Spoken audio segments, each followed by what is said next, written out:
Bienvenido de nuevo, Crisostomo Ibarra. Gracias, Kapitan Tiago. Pinagandaan mo talaga ang aking pagbabalik. 7 taon ka nang nawala sa Pilipinas, alam kong sabik mo nang muling matikman ating mga pagkain. Kaya halika, ipakilala kita sa mga bisita.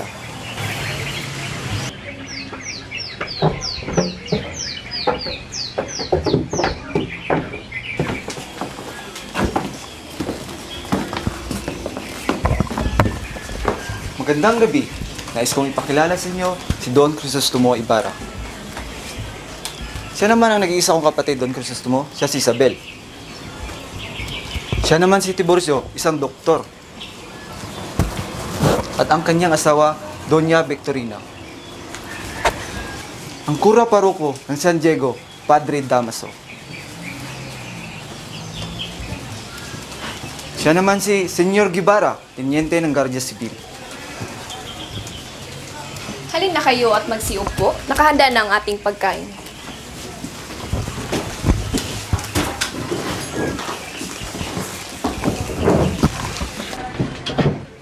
Buenas noches mga amigos at sa matalik na kaibigan ng aking ama, Padre Damaso. Ikaw pala ang anak ng nasirang si Don Rafael Ibarra. Nais ko lang itaman sa iyo na kailanman na hindi ko naging matalik na kaibigan ng iyong ama.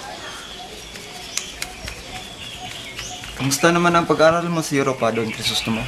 Mabuti naman po, Kapitan. Hindi lamang kaalaman sa siyensya ang aking natutunan doon. Bagkus, pati na rin ang pamumuhay ng mga taong aking nakasalamuha.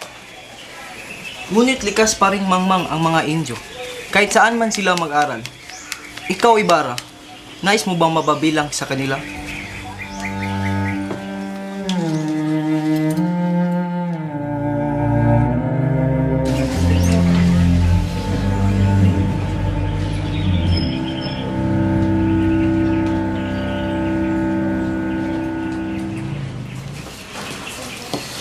Ako'y lilisan na, Kapitan. Maraming salamat sa inyong paganyaya. Sandali, paparating pa lamang si Maria Clara. Sa susunod na lamang po, marami pa akong gagawin.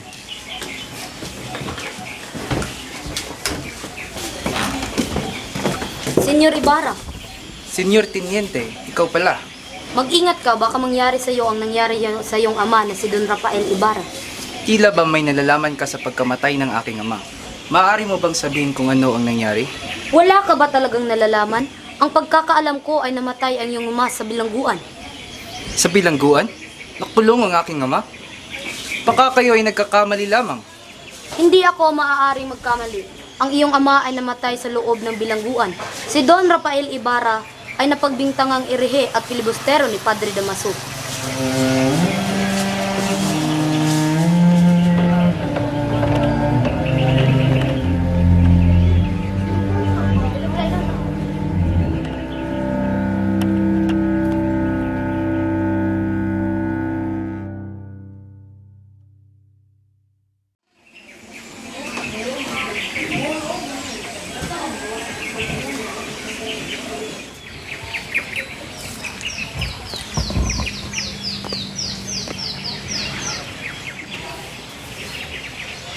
Magandang umaga, Tia Isabel. Magandang umaga naman, Don Crisostomo Ibarra. Ngunit bakit ka ba naparito? Nais ko sanang dalawin si Maria Clara. Nariyan po ba siya? Teka mo. Andy? Nandyan ba si Maria Clara? Opo, Doña Isabel. Maaari mo bang sabihin na nandito ang kanyang nobyo na si Don Crisostomo Ibarra? Masusunod po.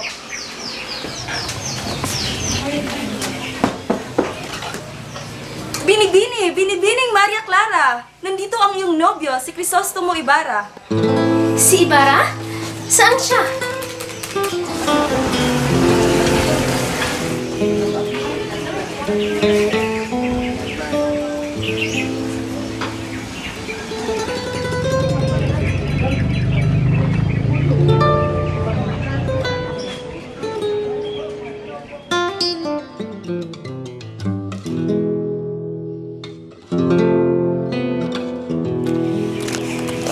Akala ko nakalimutan mo na ako. Marami pa namang babae doon sa Europa. Kahit kailan ay hindi kita ipagpapalit sa iba. Tulad mo ay nasasabik na rin ako sa ating pag-iisang dibdib. Ikaw lang ang aking iibigin hanggang sa aking huling hininga, Maria.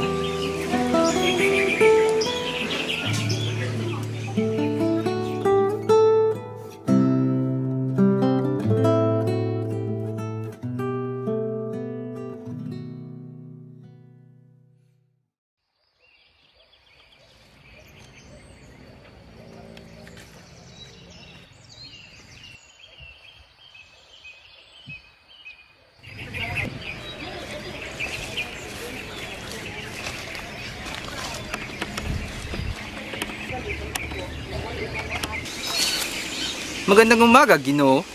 Magandang umaga rin sa iyo. Ano ang aking may paglikik sa iyo? Nais ko sanang malaman kung may napansin kayong isang puntod na may malaking krus. Malaking krus? Noong nakaraan ay meron ditong isang labi na may malaking krus. Ngunit inutusan kami ng Kora na ilipat ang labi sa libingan ng mga incheck. Sinong hangal ang nagutos sa inyo niyan? Sa kasamaang palad ay aksidenteng naitapon ang labi ng iyong ama sa ilog. Sa kadahilanan na napakalakas ng ulan ng mga araw na iyon. Isang kabaliwan ang iyong ginawa.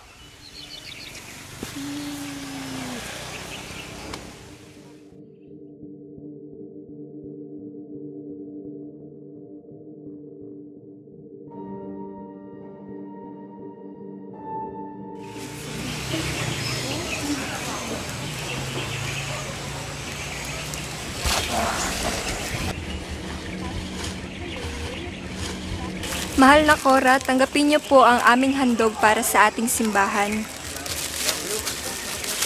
Ito naman po ang sa amin. Pagpalain sana kayo ng Panginoon. Naway pagpatuloy pa ninyo ang paghandog sa ating simbahan. Maaasahan mo kami riyan, Padre Salve. Sa katunayan nga po'y puspusan na po ang aming paghanda para sa darating na pesta ng ating bayan.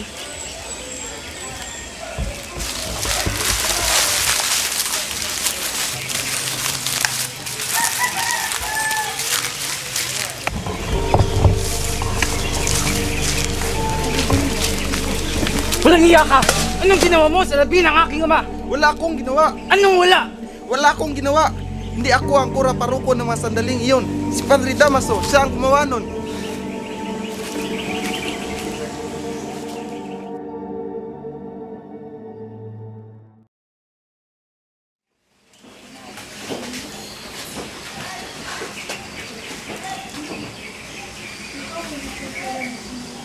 Ang pagkain ay dapat para sa mga anak ko. Inubos ng aking asawa. Wala man lang natira.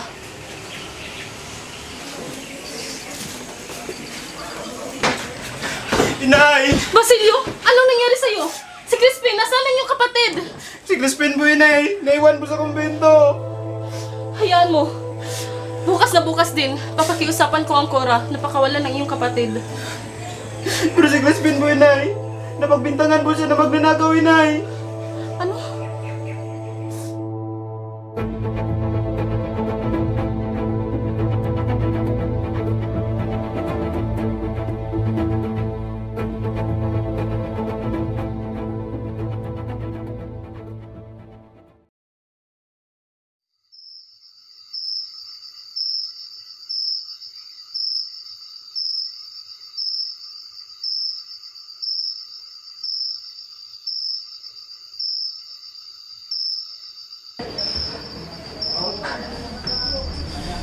Tama na po! Hindi po kayo doon! Hindi ko kayo ginawa! Tama na po! Tama na! Tama na po! Likas talaga sa mga Indio ang malilikot na mga kamay. Nasaan ang 2 unsa? Hindi po ako magnanakaw! Maawa na po kayo!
dala-dala mo, Ginang?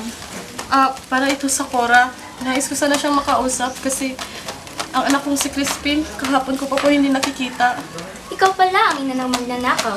Si Crispin na nagtangkang magnakaw at nakuha pang tumakas at lumisan. Sa katunayan nga ay aking narinig. Napapunta na raw ang mga Guardia Civil sa inyong tahanan.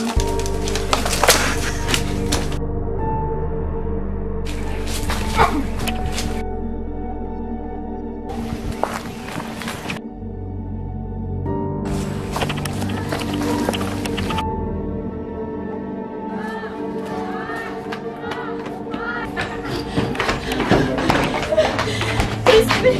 Basilio! Ito ang damit ng anak ko! Basilio! Hindi maaari!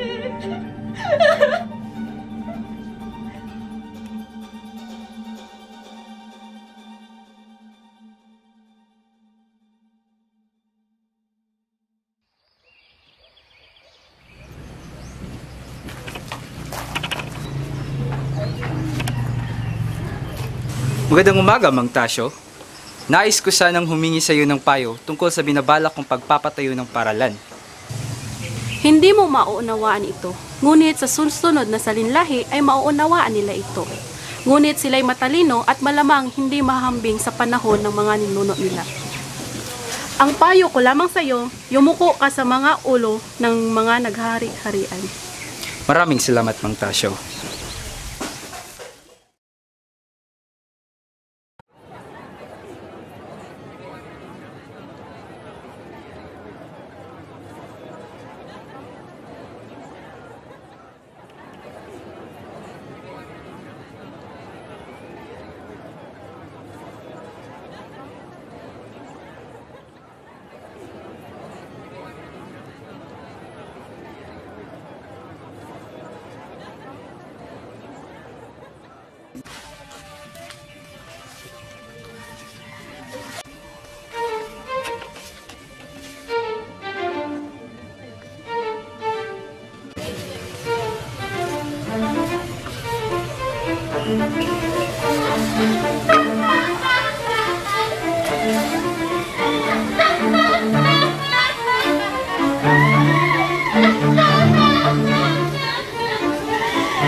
Magsitayo ang lahat.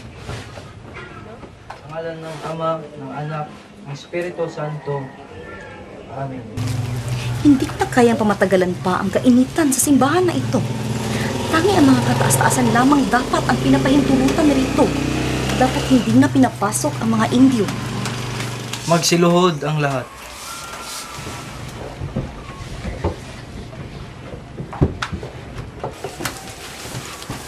Mag-ingat ka sana, Don Crisostomo Ibarra, sa paglalagay ng bato sa inyong paralan. Sa dahilang nalaman ko, may tangkas silang patayin ka. Maniwala ka sana sa akin dahil ako iyong kapanalig.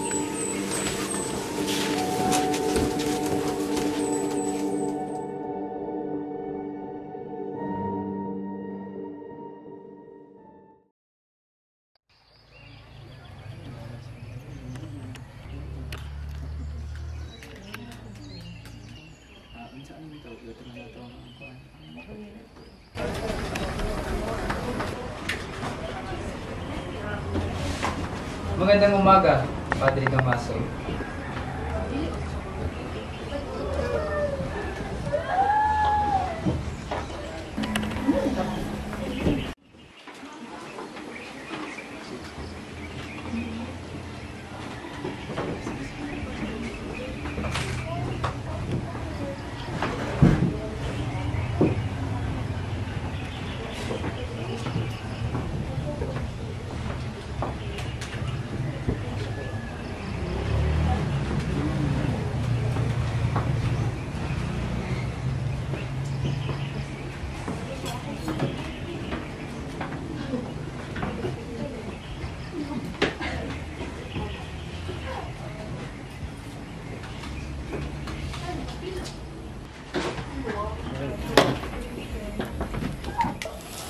Kamusta na kaya ang labi ng iyong ama Ibarra? Sang dagat na kaya ito napadpad? Huwag mong insultuhin ang aking ama. Ako na lamang insultuhin mo. Tama na yan, Ibarra. Alang-alang na lamang sa akin ay huwag mo nang pagbuhatan ng kamay si Padre Damaso. Paumanhin, Maria.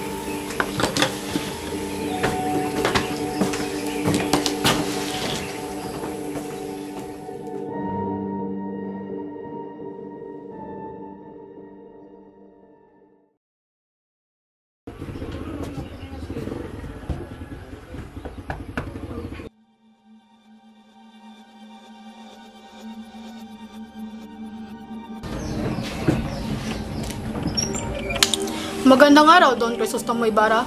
Inaanyayahan ka sumama sa amin. Bakit? Ano ang aking ginawa? Ikaw ang tinuturong nagsimula ng pag-aalsa ng Guardia Civil. Ngunit wala akong kinalaman dyan. Bitawan niyo ako! Bitawan niyo ako!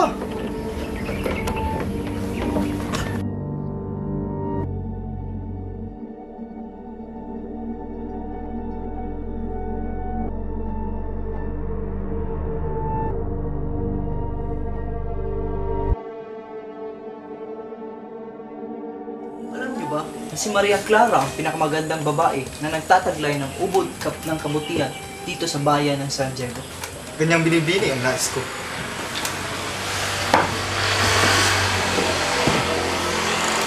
Kapitan Tiago, siya nga pala si Don Alfonso Linares de Espadanya, kamag-anak ng aking asawa at inaanak ni Padre Damaso. Magandang hapon, Kapitan Tiago. At sa iyo rin, Maria Clara. Nais hingin ni Alfonso ang kamay ni Maria Clara. Pumapayag ka ba dito, Kapitan Tiago? Walang problema yan para sa akin. Basta alagaan nilang aking anak. Ayoko, Ama. Labis akong tumututol. Si Crisostomo Ibarra ang aking mahal. Hihintayin ko siya kahit ano ang mangyari.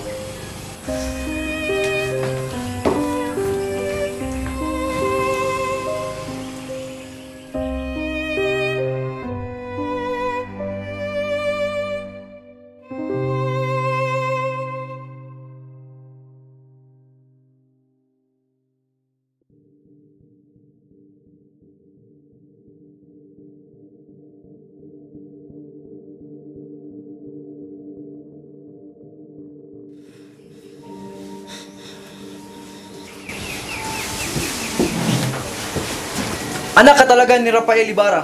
Pareho kayong mapagmataas. Kaya walang duda na pareho kayo ng sinapit. Hindi na ako makapaghintay na makita ang iyong bangkay na palutang-lutang sa dagat gaya ng iyong ama. Huwag mong humakin ang aking ama! Dahil kung tutusin, kayong mga praile ay mas masaw pa sa Diablo! Bitawan niyo ako!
Don Crisostomo Ibarra! Don Crisostomo Ibarra, gumising ka! Ikaw? Oo, ako nga. Si Elias! Kilala kita. Halika na. Anong ginagawa mo rito? Itatakas kita. Halika na.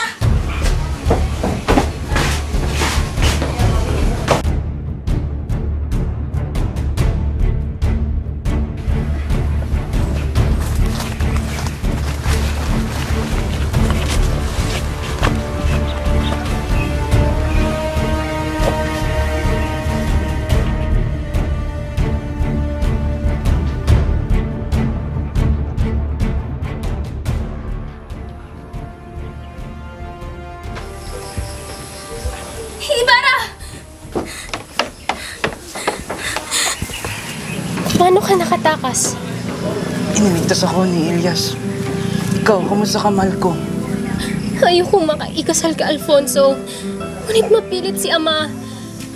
Ikaw lang ang tanging mahal ko, Crisostomo. Hihintayin kita. Hindi ako papayag na may kasal ka sa iba. Tatapusin ko lamang ang gulong to. Ipapangako ko, babalikan kita.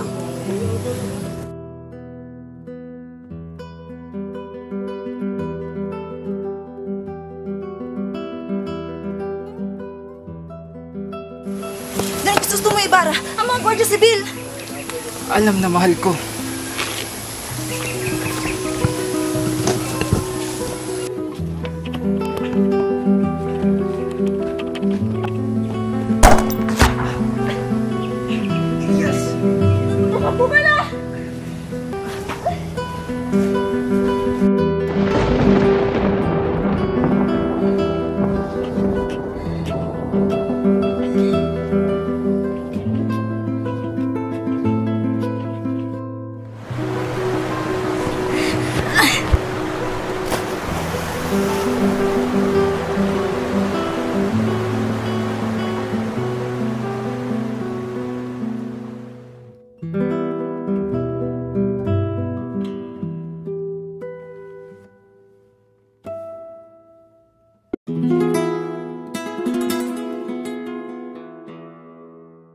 Binibining Maria Clara, may sulat para sa iyo.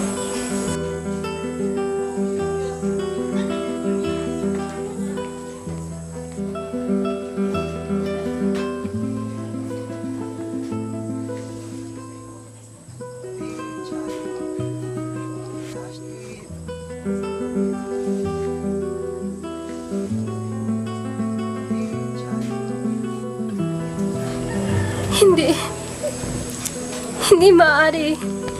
Hindi papatay si Ibarra. Nangako siya sa akin.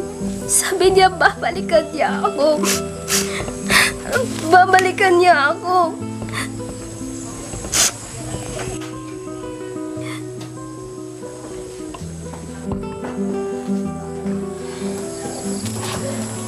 Nais kong hilingin na sirain ang pangako ng aking pagpapakasal.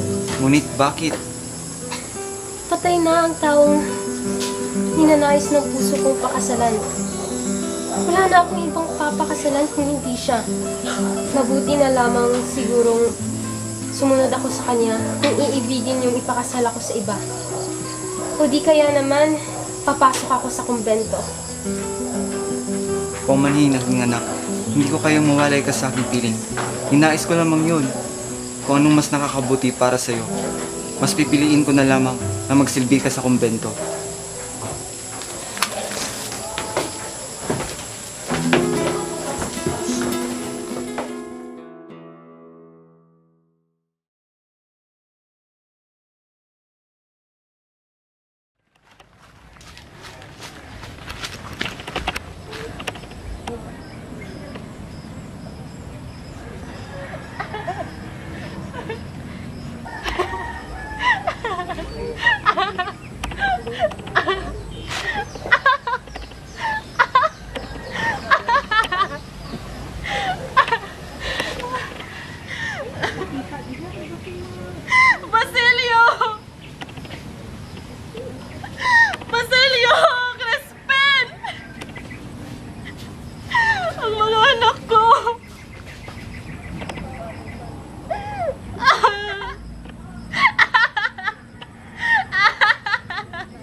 Inay!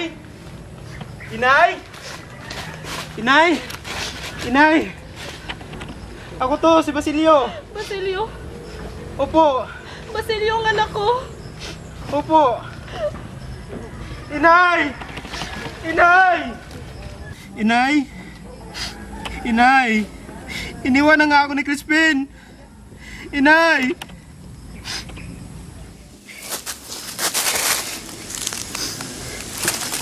Sino ang taong iyan? Siya po ang aking ina. Ako ay nasugatan at magpapanaw na rin sa anumang oras. Kaya kumuha ka ng kahoy at gamitin mo iyon. Sunugin ang aming dalawang bangkay. Maghukay ka. Hukayin mo ang gintong binaon at gamitin mo yun sa iyong pag-aaral. Dahil naniniwala ko na kayong mga kabataan ang pag-asa ng bayan. Mamamatay akong hindi man lang nasilayan ang bukhang liwayway ng bansang aking minamahal. Kayong mapapalad na nakikita at salubungin ninyo at huwag kailanman lilimutin. Ang mga nabuwal sa lihim ng dilim matatanaw din natin ang liwanag. Makakamit din natin ang kalayaan sapagkat hindi pa ito ang katapusan. Bagkus, ito'y simula pa lang.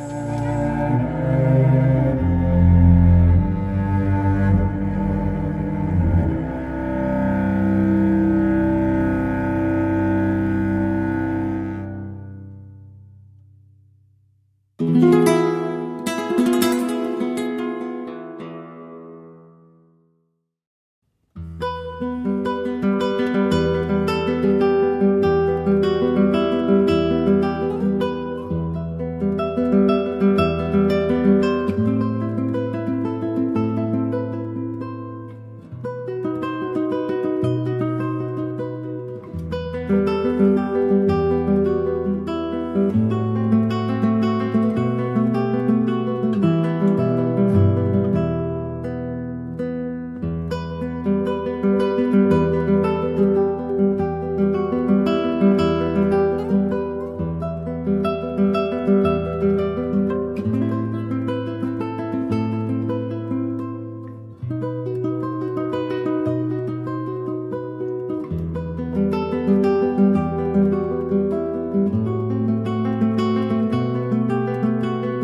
you.